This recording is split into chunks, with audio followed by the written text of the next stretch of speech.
diskutoj burgu? Shikoni, problemi i Belinda Ballukut dhe i raportit saj me burgun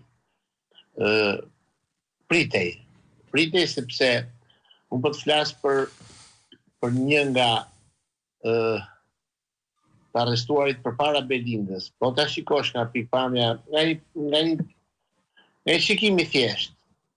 Erion Velia është trajtuar shumë në mënyrë shumë të diskriminuar në kuptimin e investimit të Edi Ramës, në këtë arrestim, në marrjen e bashkisë, pavarësisht propagandës tij bajate, që tash që gjykata kushtetuese rrëzoi shkarkimin që u bë në mënyrë të paligjshme, thotë kthenin kryetar. Këtu s'kemi të bëjmë me një konsekuencë, por së pari në kryet e herës, nuk është puna e një kryeministri i cili të kryej veprime, të shkarkoj dhe pastaj filloi të komentoj gjykatat nëse i kanë dhënë atij të drejtë apo jo, dhe sa këto gjykata janë të zonjat dhe kompetente për të gjykuar aktet e këtij Zeusi. Historia me Belinda Ballukun sigurisht do të ishte ndryshe, sepse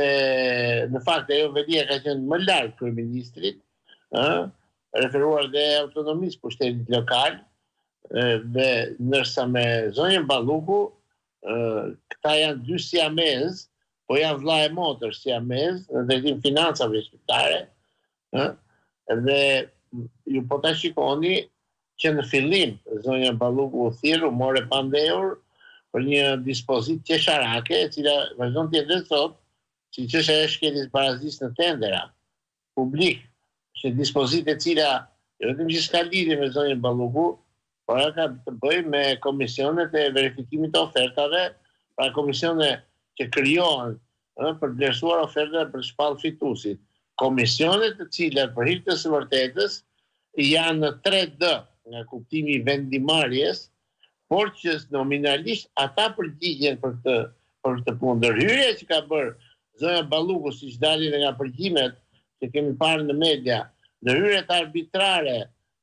në përzgjedhjen e subjekteve fitues, nuk duhet më si shkelje barazis në tendera, sepse aty ka një komision që bën vlerësimet. Ky është drejt për drejt një interes vjedhjeje, është një korrupsion i saj, i cili duhet të ishte kualifikuar në këtë mënyrë. Dhe pastaj mbas kësaj vim tek pjesa ku SPAK e mori të pandehur, dhe me të marrë pandehur, zonja Balluku fillon një aktivitet të dëndur në kryeministre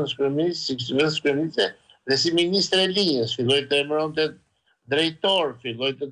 merrte pjesë në forume të rëndësishme.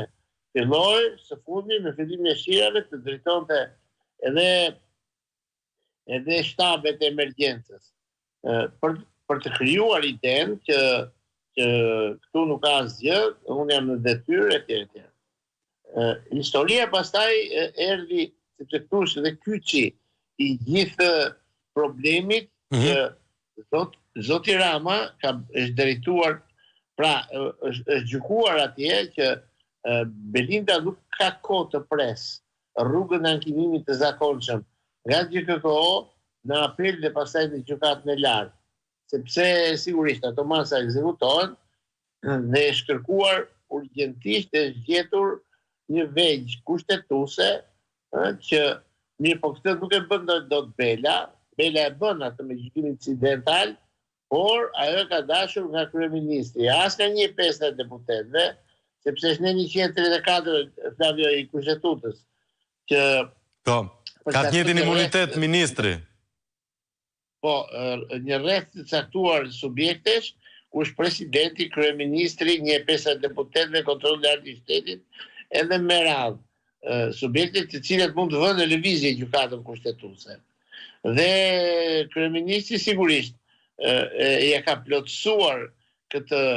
dëshirë Belindës, dëshirë e cila e Belindës është për të vajtë sa më shpejt në kushtetuese, ndërsa i njëjti veprim nuk ka të njëjtën kreshëri dhe të njëjtën dëshirë dhe të njëjtin vullnet të kryeministrit, i cili e ka firmosur me njerë kërkesën në gjykatë kushtetuese dhe për t'i thënë Belindës që shiko unë e bërë atimin, unë të mbrojtja deri në fund, nuk të shkarkova nga detyra, ta shti ti, se ashtu i ka thënë ajo, më ço atje i ka thënë se atje zgjidh vetë. Domethënë prapë vazhdoni një ti zhargoni pazarit, që ti mirë firmën këtu se atje e mbaroj vetë.